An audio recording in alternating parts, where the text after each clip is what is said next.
I wasn't even out of my car yet when the flashlight beam hit me in the face. It was nearly 2 a.m., and I had just pulled into my driveway after a rough dispatch shift. I live alone in a quiet cul-de-sac lined with townhomes, all governed by an overzealous HOA. And leading that HOA, Karen Mathers, a name so fitting it might as well have come with a badge of entitlement. I barely had time to sip my gas station coffee before Karen stormed down the sidewalk like she was auditioning for Cops, Suburban Edition. "You can't be doing that here," she shouted, gesturing dramatically to my open trunk. Inside were a few traffic cones, a tactical vest, and my work bag. All standard stuff for a 911 dispatcher. But Karen didn't care. She saw shadows and jumped to conclusions. "Doing what?" I asked, still half in my car.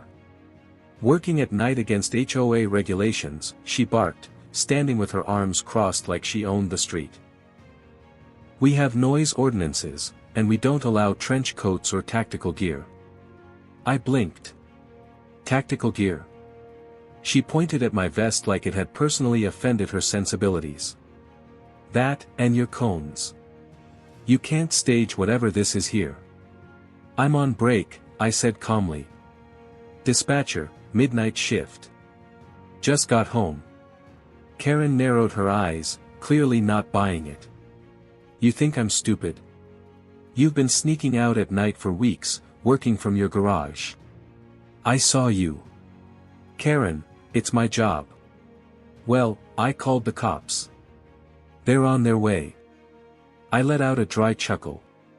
"You what?" She looked smug. "HOA regulations clearly state that any commercial activity must be registered and approved. You think just because it's night, no one's watching?" I didn't even argue. I sat on the edge of my trunk, sipping my coffee, waiting. She stood there, arms crossed, proud of herself, while my neighbor Jerry peeked through his blinds like this was better than HBO. 10 minutes later, red and blue lights washed over the street. 2 officers stepped out, one of them immediately recognizing me. "Olivia," Officer Grant said, walking up. "You okay?" Karen's face dropped. "Hey, Grant. Just got off shift. Was about to head inside when the HOA president here called you." Grant turned toward Karen. "Ma'am, this is Olivia Tran. She's a dispatcher at Central. We work with her nightly." Karen's mouth opened and closed like a confused trout. "But she's working from her garage. That's not allowed." "I literally direct emergency response from a headset," I said. "From a city desk. I don't run a SWAT team from my living room." Karen looked like she'd swallowed a lemon. Officer Grant tried to suppress a grin. "No laws broken here, ma'am. Just a hard-working dispatcher trying to get some rest." I gave Karen a little wave. "Thanks for the warm welcome home, though." Her heels clicked angrily as she marched away. But something told me this wasn't over. The next morning, I was woken up by the sound of paper rustling on my front porch. Not birds, not a breeze, paper. And sure enough, when I opened my door in my bathrobe, there it was, a violation notice. Immediate notice of noncompliance. Karen had struck again. This time she was citing me for unauthorized commercial activity, public display of emergency materials, and, my semi-personal favorite, creating an intimidating aesthetic not in line with neighborhood decorum. I laughed out loud. I wasn't sure whether to be offended or impressed. The woman weaponized clip art and legalese like a suburban supervillain. I took the paper inside, pinned it to my fridge like a trophy, and poured myself coffee. That night, I brought my vest in from the trunk just to avoid another HOA meltdown. But when I went out to my garage to grab something from my storage cabinet, I noticed something weird. The latch was open. I never leave it unlocked. Not after I caught teenagers using my recycling bins as a skateboard ramp. Inside, my cones were gone. Now I was angry. I filed a report online citing suspicious HOA retaliation. The theft wasn't dramatic, but it crossed a line. Karen might think she's the queen of the cul-de-sac, but tampering with someone's property is criminal. The next day, Officer Grant came by. I was in the middle of making ramen and nearly burned my tongue when I opened the door. "Morning, Olivia," he said. "Got your report. Thanks for coming out. Someone went through my garage, took city-issued cones." Grant raised a brow. "Think it's your friend from the other night?" "She's not subtle," I said. "And she already slapped me with a violation notice." He gave a low whistle. "Petty? That's giving her too much credit." He chuckled and jotted some notes down. "I'll make a few calls. Security cams on this street?" "Jerry has a doorbell cam." I said, "He lives for neighborhood drama. Probably has the whole saga archived." Grant nodded. "I'll swing by." Later that afternoon, I got a text. "Grant, you're gonna love this. Got footage from Jerry, it showed Karen in her signature floral tracksuit sneaking up my driveway just after midnight.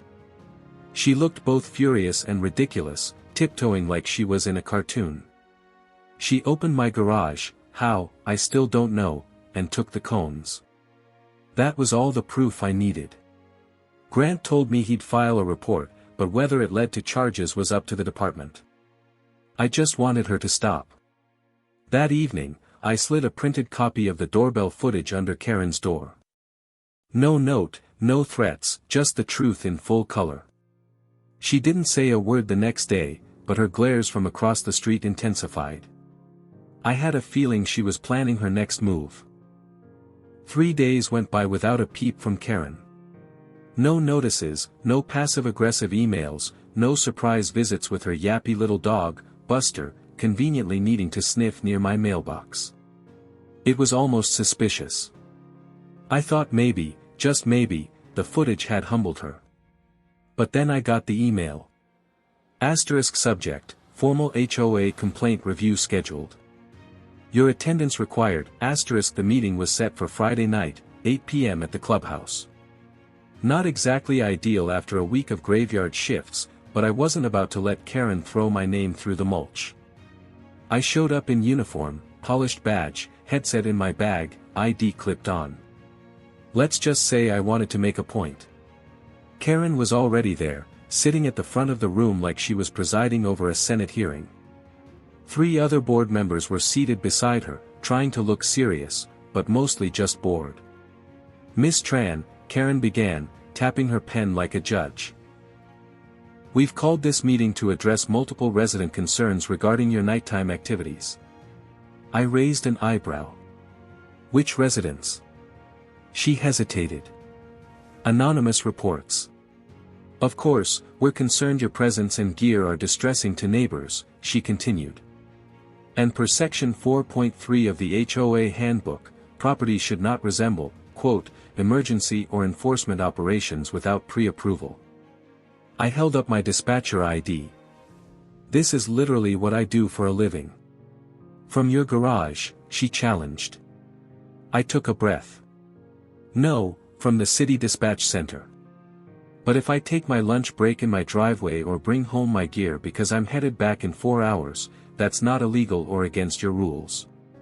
And if you want to argue that, I've got doorbell footage of someone violating actual criminal law." That made the room shift. Karen's lip curled. "Theft is still under review." "Not by me," I said. "By the department. Officer Grant is handling it." One of the other board members, a guy named Dave, who mostly nodded through everything, leaned forward. "Do you have a copy of this footage?" "Sure do." I slid a flash drive across the table. Timestamped, full resolution. Karen went quiet. For the first time in this whole ordeal, she looked nervous. The board murmured among themselves. Dave cleared his throat. "We'll take this under advisement. In the meantime, Olivia, we recommend you keep gear out of public view if possible, just as a courtesy." "Already doing that," I replied.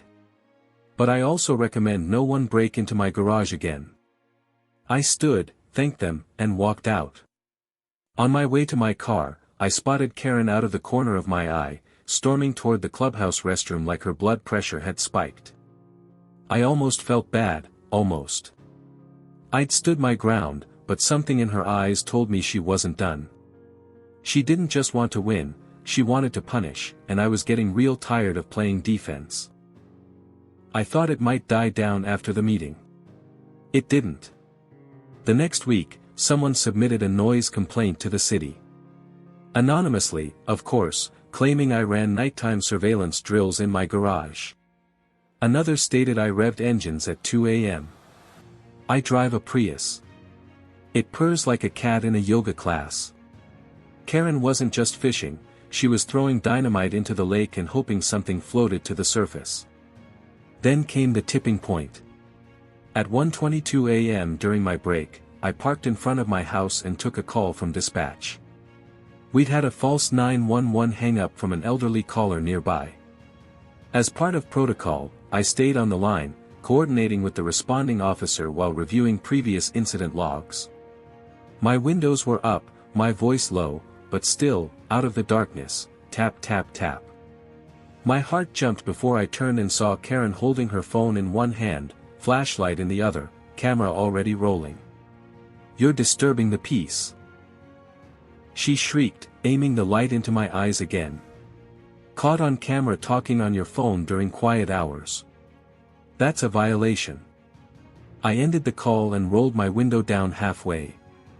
"Karen, I'm working, legally. And I've reported you to the HOA and the city this time." Something inside me snapped. I'd tried polite. I'd tried firm. Now I was done. "Karen, do you know how many 911 calls I fielded tonight?" 37. I helped dispatch ambulances to a wreck on I-84, talked a teenager down from harming herself, and stayed on the line while a woman hid from her abusive ex.